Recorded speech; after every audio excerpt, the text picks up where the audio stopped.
fact that he had a very difficult topic to speak about, that he had to speak about the end of the world, and he thought that was a very difficult thing to do. And I agree with him on that. But now it's my turn to preach this weekend, and I get to speak about, well, what happens after, basically, the end of the world. And as Deacon Andy was speaking, he said, really, we don't know much about how the world will end or when it will end, but we all do know the fact that each one of our lives will come to an end. And he was saying that, and it really resonated very deeply with me, because as he was saying that, one of my dearest friends in the entire world was dying just last weekend. And he's a very, very special person to me. He was my spiritual director for the last 15 years. He was 88 years of age. He had joined the Jesuits when he was 18, so he had served God for 70 years as a religious, as a priest in the Society of Jesus. And this is actually a picture of Father Bill Porton. And I want to dedicate this homily to my grateful memory of him. He was one of those really special people in the world. And Father Bill was actually very, very small in stature, but he had a really, really big heart, and he's one of those spiritual giants of our lifetime. And this picture that you see on the bottom right was Father Bill's first ever selfie. And he was very proud of it, and it was actually taken just 1 month ago. On my day off, on Wednesday, back in October, I gathered him from the nursing home at Fordham University. It's called the Murray Weigold Hall. And I took him from there, and we went upstate up to New York, and we just had a nice little hike, and you can see the picture on the left. He had his little cane, and we were walking around having a really nice time. And then my favorite picture of him is actually from last year, where again I sprung him free from the nursing home, which he was always grateful for. And I took this picture of him as we were just relaxing and talking. And Father Bill, as I said, was very special to me. For these last 15 years, that is 180 months, for 180 months consecutively, we met for at least an hour, sometimes 2 hours, one-on-one, either face-to-face or over the phone if we couldn't get together. And he's really the one who's shaped me very much in my priesthood, and I'm very, very grateful to God that I had such a wonderful mentor in my life. But during this past year, when Bill and I would get together, it was really interesting. His health was failing, that's why they put him in the Jesuit nursing home there. And our topics would often turn to eternity and heaven and the next life. And he spoke about it very, very frequently. And he said, I've been doing this for 7 decades. And, we hear about the readings today about the Son of Man coming on the clouds of heaven. And we have all these analogies about what heaven will be like. He said, but, I often wonder, exactly what will it be like? I've read the Bible, I've studied, I've preached, but, I'm kind of curious. I said, well, Bill, you're probably going to find out before me. That's my guess. And sure enough, he is finding out before me. But after I took that picture, as I said from last year, someone had given me a CD. And it had this beautiful song by a group called Mercy Me. And the name of the song is I Can Only Imagine. And I heard this song, and I must have played it over and over and over and over again. Every time I played it, I would always keep crying because I was thinking about Bill dying and going home to God. But this song, I think, captures very well the reality that each one of us, at the end of our lives, when we leave time and we enter eternity, and we finally get to meet the King of Kings, the Lord of the universe, Jesus Christ. And I was going to sing this for you, but I don't want you to cry for a wrong reason. But every time I read this, it really moves me very deeply. So this is written, and actually they've made a movie out of this song as well. The last time I was on an airplane, actually I saw the movie, and it's called Mercy Me is the group, but the song is called I Can Only Imagine. So picture this person imagining their encounter with the King of Kings, the Lord of the universe. And it says this very moment. Surrounded by your glory, what will my heart feel? Will I dance for you, Jesus, or in all of you be still? Will I stand in your presence, or to my knees will I fall? Will I sing Alleluia? Will I be able to speak at all? I can only imagine. And I think of Father Bill getting to be this moment. And I picture him kind of skipping and dancing for joy in front of the Lord he served so well over all these 70 years. And it's a song that always makes me kind of well up a little bit, because that's really what this feast day is all about. The reality that God, who created the world, who loved us and brought us into existence, right, is also going to take care of us as we leave this world and we meet the King of Kings. But Father Bill, as I said, was there sick for a little while, and this image I showed you when I first started my homily, one stained glass window of the risen Lord being the King of the universe. This one I really like as well. It's another stained glass window, and you can see Jesus with the universe in his one hand and his hand of blessing in the other. But what I really like about this stained glass, and those of you on this side of the church, if you have good eyesight, you can see at the feet of Jesus, there's a little phrase. It says, "Depart in peace." When Father Bill got very sick a week and a half ago, he was brought over to St. Barnabas Hospital there in the Bronx. And I went over there to anoint him and pray over him. And I was just lucky I got to be there, and it was just me with him alone. And I prayed over him, blessed him, and I thanked him, even though I don't think he could hear me or anything. It was a very emotional moment. But I said to him, I said, Bill, I said, go in peace. Go in peace. You've served the Lord so well for all these years. Just go and be with Jesus. And so I really love that stained glass window. And that moment that will come for all of us when we become members of eternity and enter before Christ the King. But I wanted to share another thing with you. When I was last together with Father Bill in October, when we took that first selfie, I knew that I'd be preaching on this weekend. And I always prepare my homilies about a month in advance and really try to stew them and work on them.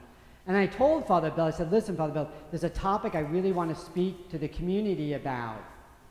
But it has nothing to do with Christ the King, nothing to do with the readings of the day. And I said, I'm in a bit of a quandary. And I'd often share with him what I was going to preach to all of you. And I said, but I have an idea. I said, there's this joke. And this is the second part of my homily. And he laughed very hard at this joke.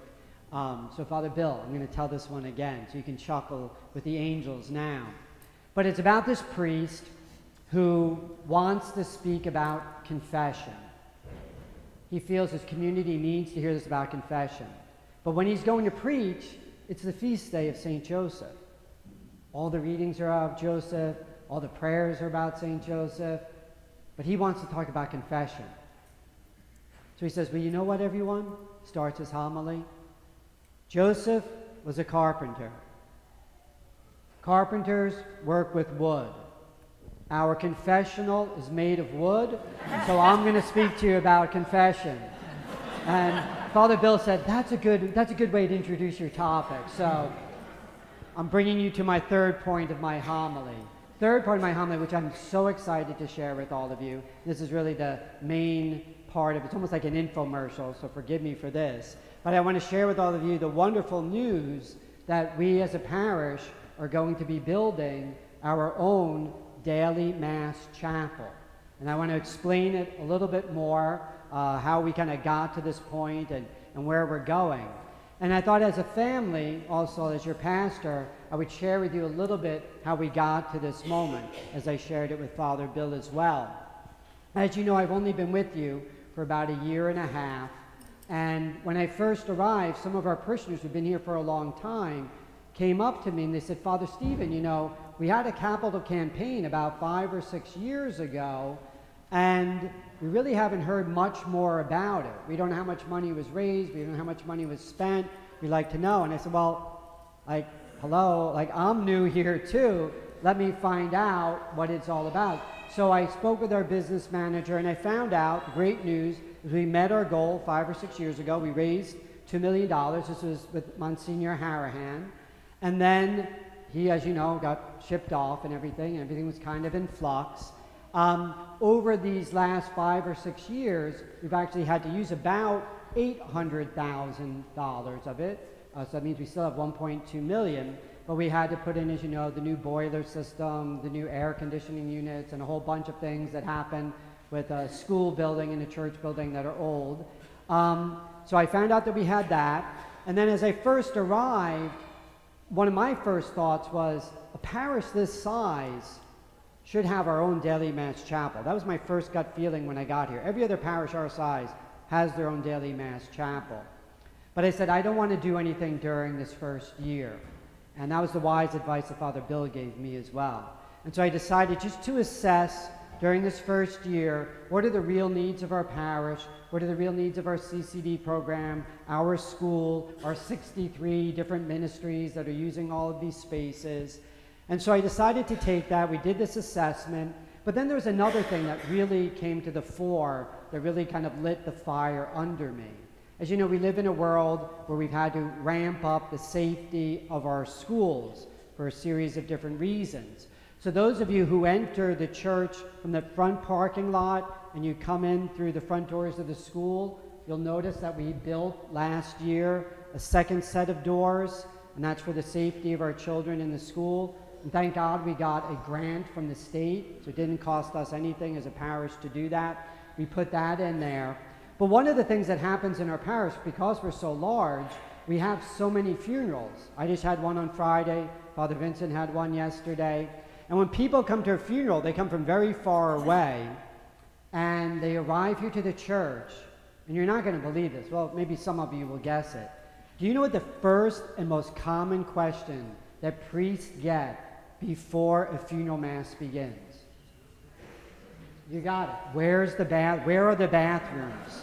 That is the question we get. Whenever we have a funeral, that's the question we get. Where are our bathrooms? They're in the school. So when we have funerals on school days, we're in a really major conundrum here that we don't know where to let the people go to the bathroom. So we devise these different crazy systems to do that. So I said we have to do something as well. We need to create more bathrooms as well. So then I consulted with our staff, I consulted with our trustees, our finance council, our pastoral council, and we were thinking that, okay, let's build this daily mass chapel, that we have extra bathrooms, we'll do all these different things to it. We started looking around the property, thinking these different things, where we would go. And the original plan from 5 or 6 years ago was not going to work. And I kept thinking that every part I looked at wouldn't work over there, over there. And then one day I was praying my rosary. I pray my rosary every day. But this one day I was walking around the property. As I walked around the property, it was like this epiphany, this aha moment. I was walking around the outside of our church, and I saw the little bump out of our baptismal font area over here.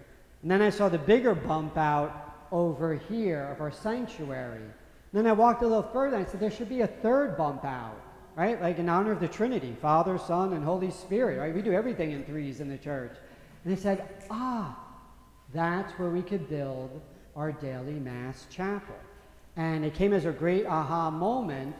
And what I want to show you right here, this is the map of what the daily mass chapel will look like. This wall right here that you see in the lighter gray is actually this wall right here. And these double doors you see here, actually right where that lady went through the column, I just put the red dot on you, right? So right over there, thank you very much, it was perfect timing. So she's going to be standing right where the double doors are. And so we're going to build this daily mass chapel going out in that direction. And what I wanted to explain to you is that it's going to be a really wonderful sacred space, but for multi-purposes. One of the things as well is going to serve as our cry room. Right now we're using the narthex as a cry room. It doesn't work. So there's actually going to be a window here that families with small children will be able to participate in the Mass much more closely instead of doing that. It will also serve as a great overflow space, right, when we have Christmas and Easter crowds and all of that. It'd also be perfect when we have smaller funerals or smaller weddings. Sometimes we'll have a funeral and only maybe 15, 20 people will be here. It'd be much more intimate and beautiful setting if it could be in that type of setting. Also, I always feel bad for our rosary group. We have a wonderful group of people who pray the rosary after the 9 o'clock Mass every day. But if we have a funeral coming, like we did these last 2 days, I said, well, you're going to have to pray the rosary in your car or go home because we're having a funeral right here. It'd be great to have that other space for class masses, for the school, and so many other things. So that's the overall plan, and as you can see, there's going to be extra bathrooms that are going to be constructed there as well. And so we've been doing a lot of groundwork, meeting with architects and engineers and doing all these different things. But what I want to basically end with is to share with you that we're going to try to incorporate everything. As you know, when we recently removed the baptismal font from there, we used some of the stones from that to reconstruct the baptismal font over here. But if you remember, there's this big, huge marble basin over there.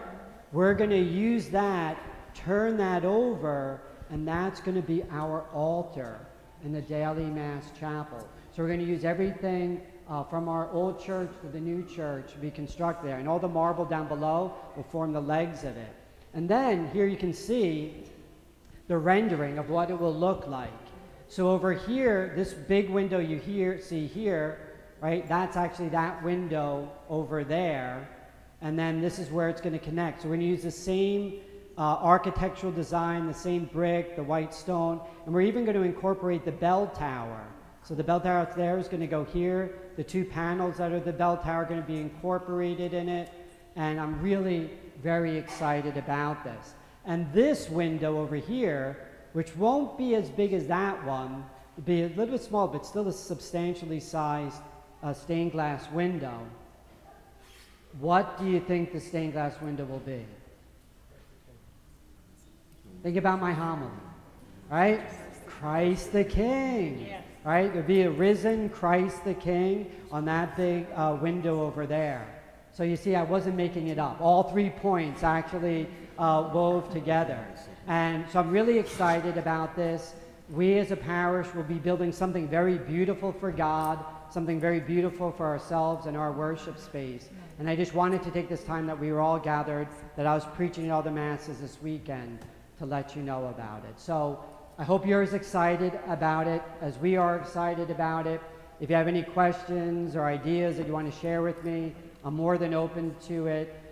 We haven't filed with the town yet. We're going to do all of those things. We hope, though, if everything goes smoothly according to the engineers and the architects, we hope to break ground the very day after school ends. So the end of June, we hope to do all the big digging and get all of that done this coming June. So, sound good? Yeah? Okay, very good. Thank you, everyone. Thank you.